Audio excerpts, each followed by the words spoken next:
Tak terima ditegur karena melawan arus di jalur perlintasan kereta api, pelaku membawa teman-temannya mengeroyok warga. Satu orang terluka dan segera mendapatkan perawatan.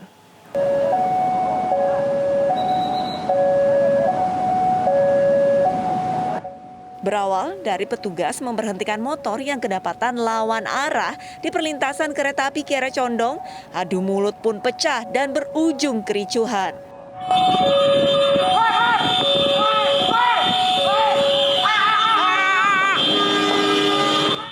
Beberapa saat kemudian, pelaku yang tidak terima ditegur membawa teman-temannya dan mengeroyok petugas dinas perhubungan serta relawan perlintasan kereta api. Pelaku tersebut membawa senjata besi panjang. Itu awalnya sendiri berarti dari apa sih Kang untuk keributan di sini Kang? Kalau dari tidak mau dihimbau, memaksa komuter lain untuk cepat ke rumah. Akibat kejadian ini, 2 orang terluka dan langsung dibawa ke pos keamanan untuk diberikan pertolongan pertama.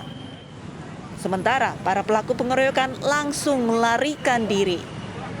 Dari Bandung, Jawa Barat, Ervan David, iNews melaporkan. Kita beralih ke informasi lainnya. Pemirsa, di masa penerapan PPKM level 2, Pantai Ancol masih menjadi pilihan wisatawan menghabiskan waktu berakhir pekan. Guna mencegah penyebaran virus corona, prokes diterapkan secara ketat. DKI Jakarta kembali memberlakukan PPKM level 2 mulai dari 30 November hingga 13 Desember mendatang. Terkait dengan kebijakan tersebut, kawasan Ancol, Jakarta Utara membatasi kapasitas pengunjung menjadi 25%. Selain itu, pengunjung yang diperbolehkan masuk haruslah membeli tiket secara daring dan sudah divaksin. Aturan ganjil genap di sekitar lokasi juga diterapkan, namun baru berlaku pada Sabtu siang ini.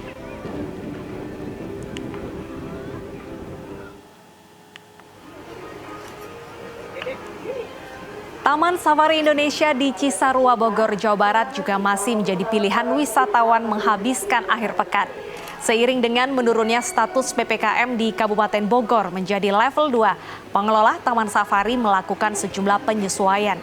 Kapasitas pengunjung dibatasi juga hingga 25% dari total keseluruhan, wajib menggunakan aplikasi Peduli Lindungi untuk masuk ke area wisata, dan bagi anak-anak berusia di bawah 12 tahun harus didampingi orang tua.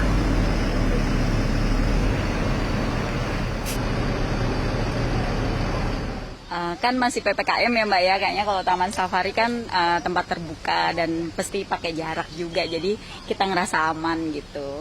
Ini mau lihat panda katanya, kan udah lama nggak lihat, jadi kita rasa, dan banyak juga sih yang lainnya, jadi belum tahu nanti. Pemirsa, kami ajak Anda untuk melihat bagaimana suasana lokasi wisata di Ancol dan juga Taman Safari. Ada rekan Yasmin Atania di Taman Safari Bogor, Jawa Barat. Selamat siang Yasmin, bagaimana suasana akhir pekan di sana? Ya, selamat siang Deta dan juga pemirsa. Akhir pekan ini adalah waktu yang pas untuk kita liburan. Seperti saya saat ini sedang berada di Taman Safari Indonesia yang merupakan salah satu destinasi wisata favorit di kawasan Puncak Kabupaten Bogor. Tepatnya di belakang saya ini adalah sebuah atau salah satu hewan mamalia yang ada di sini, yakni bernama binturong. Dapat dilihat Deta dan juga pemirsa, seperti inilah binturong-binturong yang sangat lucu dan menggemaskan ini. Ini termasuk hewan mamalia dan juga karnivora, namun uniknya hewan-hewan ini juga suka untuk memakan buah-buahan. Salah satunya adalah pepaya, dan saya di sini akan mencoba nih memberi makan binturong ini dengan pepaya. Sudah disiapkan oleh petugas yang di sini. Pak, saya boleh izin untuk kasih makan ini Pak ya? Boleh ya Pak ya? Kita lihat ya Deta ya, seperti apa nih responnya dari binturong. Wah, mereka benar-benar ini sangat antusias sekali nih dikasih makan pepaya yang sangat segar. Kita kasih makan. Tuh di sini memang lokasi kita bisa memberi makan satwa-satwa yang ada di sini sudah dikhususkan tempat memberi makan. Selain binturong di sini juga kita dapat memberi makan ada buaya ya Pak ya, dan lain sebagainya nih Deta dan juga pemirsa. Dan yang uniknya dari binturong ini seringkali disebut sebagai bearcat. Kenapa? Karena jika kita lihat nih dari looknya, dari tampilannya, ini mirip dengan beruang. Namun ini dia memiliki kumis layaknya kucing. Dan saat ini, Pak, terima kasih. Dan saat ini Deta dan juga pemirsa, kawasan Kabupaten Bogor ini sudah termasuk dalam level 2 di masa PPKM, sehingga terdapat sejumlah penyesuaian aturan, salah satunya di lokasi wisata. Dan untuk mengetahui seperti apa penyesuaian aturan di Taman Safari Indonesia, saya sudah bersama dengan General Manager Taman Safari Indonesia, Bapak Emeraldo. Halo Bapak Aldo, apa kabar Pak? Baik-baik. Pak Aldo, sejauh ini seperti apa sih Pak penyesuaian aturan memasuki kawasan Bogor Pak, khususnya di Kabupaten Bogor berada di level 2 Pak? Ya, seperti sudah diketahui bahwa beberapa hari lalu ditetapkan untuk Kabupaten Bogor turun level dari level 3 ke level 2. Namun demikian, kalau protokol kesehatan kami yang ada di sini, kami tetap terapkan maksimum, yaitu seperti layaknya sebelumnya, jadi level 3. Tidak ada perbedaan dengan protokol kesehatan, bahkan mungkin kita akan lebih giat lagi membiasakan diri nanti ketika ditetapkan level 3 kembali, ya, liburan Nataru ya oleh pemerintah. Jadi kalau soal protokolnya tidak ada perbedaan, ya. Begitu juga tetap kita menerapkan peduli lindungi seperti ketetapan sebelumnya. Memang hanya kalau di level 2 ini kami sudah dibolehkan untuk membuka wahana permainan. Nah, sejak hari ini kita berlakukan beberapa wahana saja, tidak semuanya. Jadi dari 13 yang ada, hanya 5 yang kita operasikan, supaya kita juga bisa mengontrol crowd, ya, keramaian gitu. Jadi harap maklum aja pengunjung bahwa permainan kita buka, tapi hanya 5 saja. Baik Pak, untuk di Kabupaten Bogor memang terjadi penurunan level Pak. Nah, untuk di Jakarta sendiri kan terjadi peningkatan Pak dari level 1 ke level 2. Apakah itu memberikan dampak Pak terhadap peningkatan pengunjung di sini Pak? Kalau saya lihat sih belum ada bedanya ya dari awal waktu PPKM 3 ini diberlakukan di Kabupaten Bogor. Memang pengunjung di sini kan rata-rata dari Jabodetabek ya. Biasanya kalau misalnya ada penurunan di Jakarta ada pengaruh di sini. Tapi kalau saya lihat sih tidak ada bedanya ya, dari mulai kita buka lagi di bulan Agustus PPKM 3 itu tidak ada bedanya gitu aja. Jadi visitornya sama aja jumlahnya. Baik, terima kasih banyak Pak Aldo atas waktunya Pak. Sehat-sehat selalu ya Pak ya. Ya, Deta dan juga pemirsa, itulah tadi perbincangan kami dengan General Manager dari Taman Safari Indonesia, dan memang belum ada terlihat perbedaan cukup signifikan dari sisi peningkatan pengunjung yang datang di Taman Safari Indonesia ini memasuki level 2 penerapan PPKM di wilayah Kabupaten Bogor. Dan ingat untuk selalu menerapkan protokol kesehatan meskipun sedang berwisata. Deta. Wah, seru sekali ya, Yasmin bisa berwisata sambil kasih makan ke hewan. Semoga wisatawan tetap menerapkan protokol kesehatan. Nah, pemirsa, kalau capek jalan-jalan, ada pameran nih yang seru buat Anda. Pameran Katumbiri Expo 2021. Ada karya batik dan kerajinan tangan terbaik khas dari daerah di Nusantara yang dipamerkan.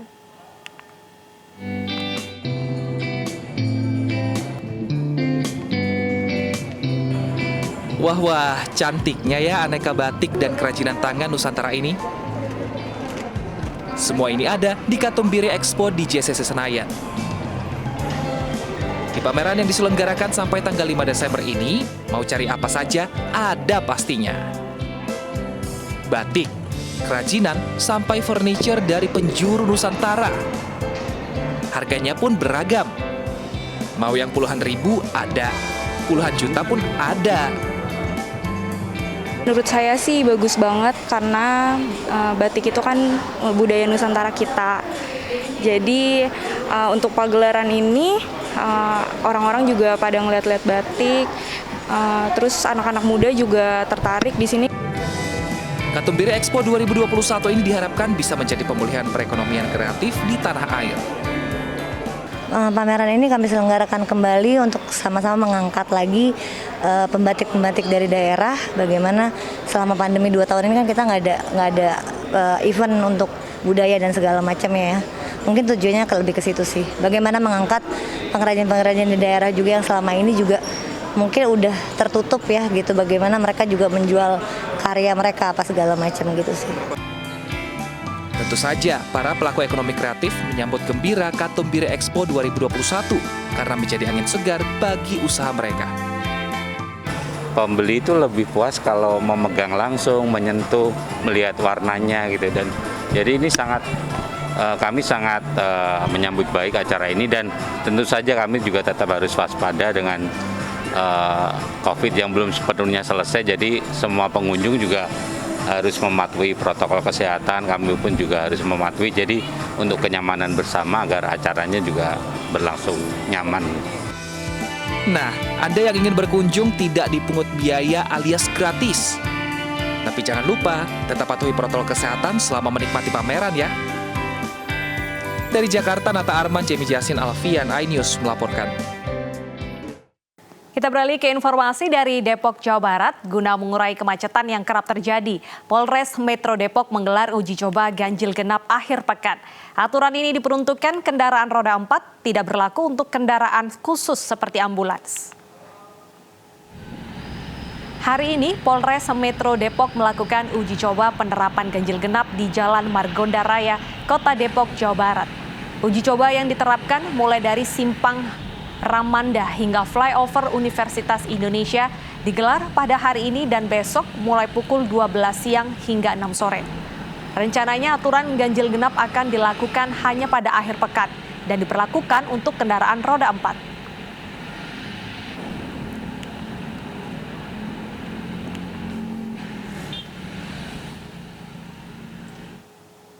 Lalu bagaimana pelaksanaan penerapan ganjil genap di Depok, Jawa Barat? Sudah bergabung bersama iNews Siang langsung dari lapangan Yosefina Damaris. Yosefina, apakah masyarakat Depok sudah mengetahui aturan ganjil genap akhir pekan ini? Ya, Benedetta, kurang dari 30 menit lagi uji coba penerapan ganjil genap di jalan utama Kota Depok, tepatnya di Jalan Margonda Raya ini akan diterapkan. Sejumlah persiapan sudah dilakukan, mulai dari sosialisasi yang dilakukan oleh pihak kepolisian ataupun lewat banner ataupun spanduk, dan juga apel petugas yang sudah dilakukan pada pukul 9 waktu Indonesia Barat pagi tadi di kantor Balai Kota, karena rencananya akan ada sekitar 168 petugas gabungan yang akan bertugas untuk mengawasi di sepanjang Jalan Margonda Raya ini, mulai dari Satlantas Polres Metro Depok, kemudian ada dari Pol PP, dari TNI, dan juga dari Dinas Perhubungan. Sosialisasi tadi lewat spanduk ataupun banner ini sudah dipasang di jalan-jalan utama, dan pengawasan sendiri akan difokuskan di 3 titik, yakni di Simpang Ramanda, Simpang Juanda, dan juga flyover UI. Berlangsung mulai pukul 12 siang hingga pukul 6 sore. Ini penerapan ganjil genap dilakukan rencananya hanya pada akhir pekan bagi kendaraan roda 4 ataupun mobil. Namun ada pengecualian, yakni untuk kendaraan darurat seperti kendaraan logistik, pemadam kebakaran, kemudian juga ambulans dan kendaraan dinas lainnya. Meskipun belum ada sanksi tilang diterapkan, namun harapannya masyarakat bisa ikut bekerja sama hingga akhirnya kepadatan kendaraan di Jalan Margonda Raya ini bisa terurai, khususnya pada akhir pekan. Benedetta. Baik, terima kasih Yosefina atas laporan Anda. Selamat bertugas kembali.